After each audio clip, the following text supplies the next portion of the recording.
नमस्कार दोस्तों, आपको छत्तीसगढ़ की सभी जिलों की छोटी बड़ी खबरें देखने को मिलेगी। तो अगर आपको छत्तीसगढ़ के सभी जिलों के बारे में जानकारी रखनी है तो हमारे न्यूज चैनल को सब्सक्राइब करें और वीडियो अच्छी लगे तो वीडियो को लाइक और अपने दोस्तों के पास शेयर करें। रायगढ़ में मिली अफीम की खेती। छत्तीसगढ़ के रायगढ़ जिले के तमनार में अफीम की अवैध खेती पकड़ी गई है। तमनार ब्लॉक के आमाघाट में करीब 1.5 एकड़ में अफीम की फसल लहलहा रही थी।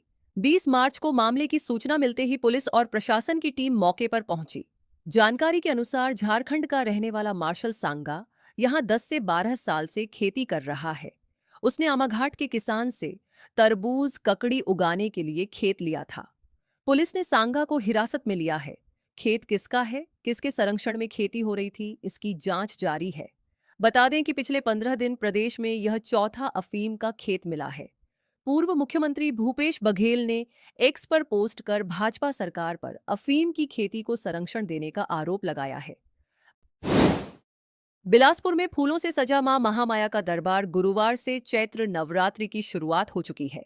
सुबह से ही देवी मंदिरों में श्रद्धालुओं की भीड़ उमड़ने लगी है। बिलासपुर के महामाया मंदिर में 2 क्विंटल फूलों से मां का दरबार सजाया गया है। सुबह से श्रद्धालु यहां पहुंचकर पूजा अर्चना कर दर्शन कर रहे हैं।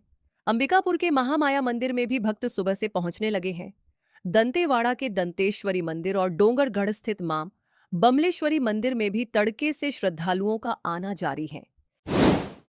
बलरामपुर रामानुजगंज में तेज बारिश के साथ गिरे ओले। छत्तीसगढ़ में मौसम ने पिछले 3 दिनों में जबरदस्त यू टर्न लिया है। प्रदेश के कई हिस्सों में झमाझम बारिश के साथ ओले गिरे हैं, जिससे तापमान में गिरावट दर्ज की गई है। 20 मार्च की दोपहर बलरामपुर रामानुजगंज जिले में तेज आंधी बारिश के साथ ओलावृष्टि हुई। मौसम विभाग ने अगले 24 घंटों के लिए ऑरेंज अलर्ट जारी करते हुए चेतावनी दी है कि प्रदेश में अंधड़ और बिजली गिरने के साथ ओलावृष्टि हो सकती है। कल यानी 21 मार्च को भी राज्य के कुछ हिस्सों में हल्की बारिश और बिजली गिरने का खतरा बना रहेगा। पिछले 24 घंटों के दौरान बस्तर संभाग के जगदलपुर, बकावंड और साकोला जैसे इलाकों में 1 से 1 सेंटीमीटर तक बारिश रिकॉर्ड की गई है। वहीं तापमान की बात करें तो सबसे अधिक तापमान 36.4 डिग्री सेल्सियस दुर्ग में दर्ज किया गया। वहीं सबसे कम न्यूनतम तापमान 17.1 डिग्री जगदलपुर में रिकॉर्ड किया गया। 37 बकरियों की चोरी, गर्दन पकड़कर होल से बाहर फेंका। छत्तीसगढ़ के बिलासपुर में किसान के कोठे से बकरियां चोरी हुई हैं। कोठे में बनी मिट्टी की दीवार में होल कर चोर अंदर घुसे। वहां से एक एक कर 37 बकरी और बकरों को चुराकर ले गए। वारदात का सीसीटीवी भी सामने आया है। मामला चकरभाठा थाना क्षेत्र का है। वीडियो के मुताबिक आरोपियों ने बकरियों की गर्दन पकड़ी और होल से बाहर फेंका। इसके बाद चोरों ने 4 बकरी का मांस 4,000 में बेच दिया। बाकी बकरी चोरों के साथियों के पास है, जो अभी फरार चल रहे हैं। शिकायत के बाद 2 आरोपियों को पुलिस ने पकड़ा है। वारदात की जानकारी फौरन पुलिस को दी गई।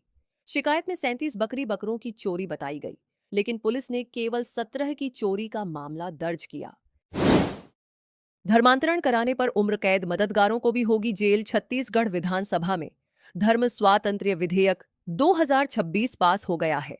अवैध तरीके से धर्मांतरण कराने के मामलों में दोषी पाए जाने पर 7 से 10 साल तक की जेल और कम से कम 5 लाख रुपए जुर्माना लगाया जाएगा। पीड़ित नाबालिग महिला, अनुसूचित जाति, अनुसूचित जनजाति या अन्य पिछड़ा वर्ग से हो तो सजा बढ़ाकर 10 से 20 साल तक की जेल और न्यूनतम 10 लाख जुर्माना देना होगा।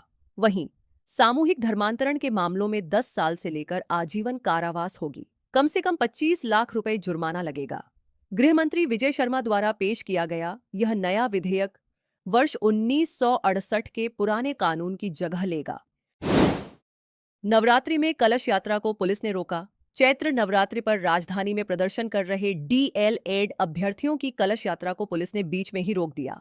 2300 सहायक शिक्षक पदों पर नियुक्ति की मांग को लेकर पिछले 86 दिनों से आमरण अनशन पर बैठे हैं। अभ्यर्थी तूता धरना स्थल से शीतला मंदिर तक कलश यात्रा निकालना चाहते थे, लेकिन भारी पुलिस बल तैनात कर उन्हें आगे बढ़ने नहीं दिया गया। इस यात्रा में शामिल होने के लिए प्रदेश के अलग अलग जिलों से बड़ी संख्या में अभ्यर्थी रायपुर पहुंचे थे। जशपुर, बलरामपुर, सुकमा, बस्तर, बीजापुर, कोरिया और नारायणपुर जैसे दूर दराज क्षेत्रों से आए युवा हाथों में कलश लेकर, माथे पर तिलक लगाकर और मंत्रोच्चार करते हुए शांतिपूर्ण ढंग से आगे बढ़ रहे थे। उनका कहना है कि वे केवल अपनी मेहनत का हक मांग रहे हैं और अपने भविष्य के लिए प्रार्थना करने जा रहे थे। 24 जिलों में फायर स्टेशन नहीं, यहां अस्थायी व्यवस्था। छत्तीसगढ़ हाई कोर्ट ने राज्य में फायर स्टेशनों की कमी को लेकर चिंता जताई है। डिवीजन बेंच ने कहा कि जिन जगहों पर अब तक फायर स्टेशन नहीं है, वहां जल्द व्यवस्था की जाए। इस मामले में हाई कोर्ट ने राज्य सरकार को फायर स्टेशन पर एक्शन प्लान बनाकर पेश करने कहा है।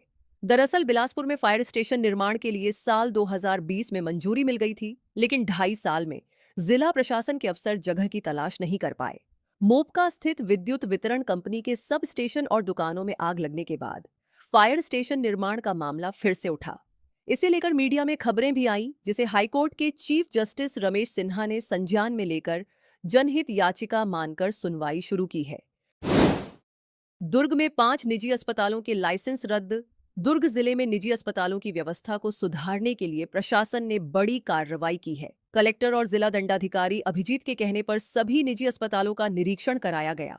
इस जांच में कई अस्पतालों में नियमों की अनदेखी सामने आई, जिसके बाद 48 अस्पतालों को नोटिस जारी किया गया और 5 अस्पतालों का लाइसेंस रद्द कर दिया गया है। नर्सिंग होम एक्ट और आयुष्मान योजना के तहत पंजीकृत अस्पतालों की जांच के लिए 4 टीम बनाई गई थी। इन टीमों में नगर निगम, आयुष विभाग और स्वास्थ्य विभाग के अधिकारी शामिल थे। टीमों को 1 महीने के भीतर सभी अस्पतालों का निरीक्षण कर रिपोर्ट देने को कहा गया था। इसके बाद यह कार्रवाई की गई है। कोरबा जेल में महिला पुरुष कैदियों के लिए उपवास फलाहार की व्यवस्था। कोरबा जिला जेल में नवरात्रि पर्व की शुरुआत हो गई है। यहां 9 दिनों तक मां आदिशक्ति दुर्गा की विशेष पूजा अर्चना की जाएगी। जेल में महिला और पुरुष कैदियों के लिए उपवास और फलाहार की विशेष व्यवस्था की गई है। उपवास रखने वाले कैदियों के लिए एक अलग मेनू चार्ट तैयार किया गया है। इसमें दूध, फल, आलू टिकिया और साबूदाना शामिल हैं, जिन्हें समय पर उपलब्ध कराया जाएगा। इसके अलावा पूजा अर्चना के लिए भी विशेष प्रबंध किए गए हैं, जिससे पूरे 9 दिनों तक जेल परिसर में भक्तिमय माहौल बना रहेगा। कोरबा जिला जेल में लगभग 200 महिला और पुरुष कैदी हैं। इनमें से 2 महिला और 4 पुरुष कैदियों ने नवरात्रि उपवास रखने का प्रस्ताव दिया था। जेल प्रबंधन ने उनके प्रस्ताव के बाद मेडिकल जांच कराई, जिसमें उनकी उपवास रखने की शारीरिक स्थिति की पुष्टि हुई, जिसके बाद उन्हें अनुमति दी गई। सरगुजा में प्लास्टिक वेस्ट से बन रही प्रधानमंत्री ग्रामीण सड़क। सरगुजा जिले में स्वच्छ भारत मिशन ग्रामीण के तहत पर्यावरण संरक्षण और कचरा प्रबंधन की दिशा में नवाचार किया गया है। जिले में अब प्लास्टिक वेस्ट का उपयोग प्रधानमंत्री ग्रामीण सड़क निर्माण के लिए किया जा रहा है। जिले के मैनपाट क्षेत्र में पहली ऐसी प्रयोगात्मक सड़क का निर्माण किया गया है, जिसमें बिटुमिन, डामर के साथ प्लास्टिक कचरे का मिश्रण किया जा रहा है। सरगुजा जिले के बतौली ब्लॉक अंतर्गत सुवारपारा में स्थित प्लांट में गिट्टी और डामर के मिश्रण में प्लास्टिक वेस्ट मिलाया जा रहा है। ये प्लास्टिक वेस्ट स्वच्छ भारत मिशन के तहत हो रहे कचरा कलेक्शन से एकत्र किए गए हैं, जिन्हें दरिमा स्थित MRF सेंटर से PMGSY विभाग द्वारा खरीदा जाता है। सड़क निर्माण में लगे ठेकेदार इसका उपयोग सड़क निर्माण में कर रहे हैं।